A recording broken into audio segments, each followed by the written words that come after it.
What is going on, guys? Here in my garage, Wild Bill here. I'm coming at you guys with a little informational video on how to package cards correctly. How to package Yu-Gi-Oh cards, Pokemon cards, trading cards, doesn't matter what kind of card they are. I'm just gonna try to give you a basic rundown on the cost of supplies and how to most efficiently package your items. So here are some key items you're gonna need. You're gonna need some Scotch tape. Basically you can get 6 of these red rolls for 15 bucks. That gives you about $2.50 each. And I get about 30 uses, like 30 packages taped up with each roll. So that's about 8 cents per package. I got Ultra Pro team bags, which are pretty important.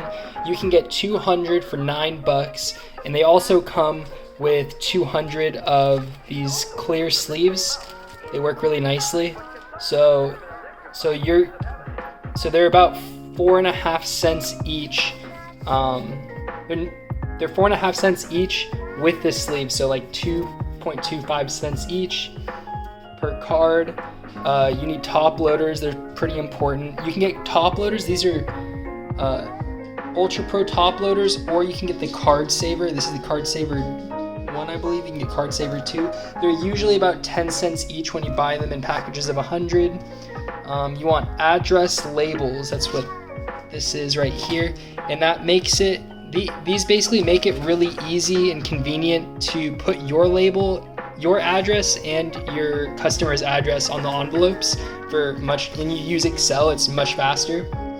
You need number 10 envelopes. These aren't number 10 envelopes, these are a little bit smaller, but basically these envelopes are, what are they, 5 cents each, what my notes say. But with the number 10, you can fit a top loader in this way, so you can basically have a few, if you're sending a bigger package, you can have a few stacked up. I prefer the number 10 envelope size. They run you about 5 cents each.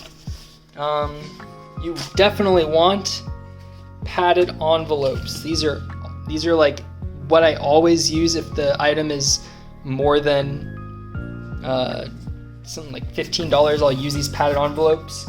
You can get, so these smaller ones are number 000 padded envelopes. You can get 500 for 25 bucks, so that's 5 cents each. They're 4 inches by 8 inches. Or you can get these bigger ones. I like to have a few of these around. These are closer to number 1 size. So those are gonna run you about 20 cents each. They're a lot more expensive, but sometimes they could be worth it if you have packages that are too big to fit in these smaller ones.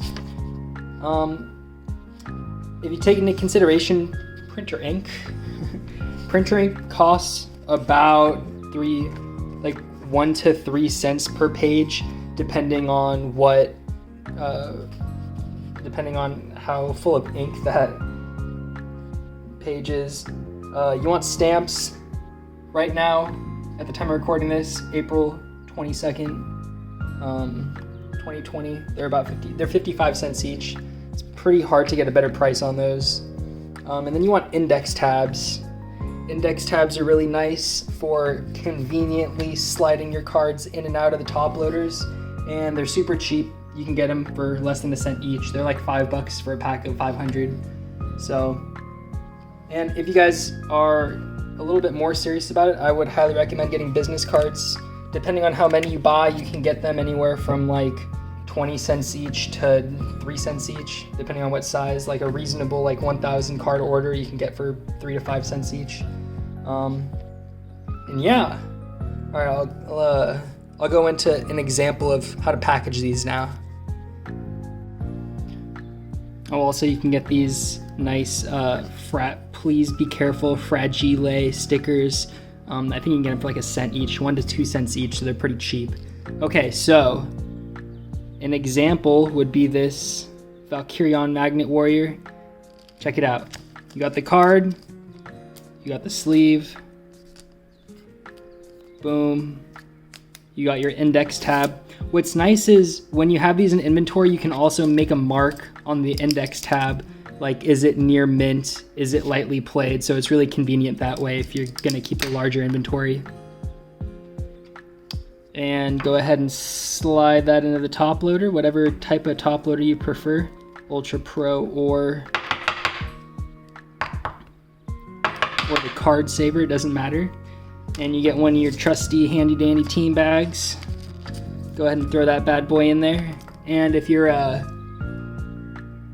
newer seller, or if you just kind of, I don't know, if you want to make sure you have a higher rate of customer satisfaction, I always throw in like a random ultra rare cheap card I'll get for like 5 to 10 cents on TCG Player. I'll just buy bulk of cheap ultra rare cards so I can kind of have them as a extra card.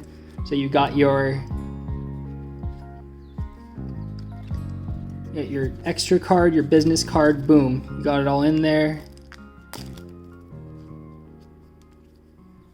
Boom. And then usually if this card is more, if it's under $15, I'll just ship it in an envelope like this. Just throw it in there and ship it off and we're good, right? Boom. And we're solid. But if it's a $15 or more card, I'll usually throw it in one of these guys, do first class shipping instead of the regular postage, and boom. And then you get it nice and taped up, you cut your label out, and you're good to go. So there we go. Hopefully that helped you guys a little bit on how to easily and effectively manage your inventory and ship cards out in a cheap, convenient, effective manner.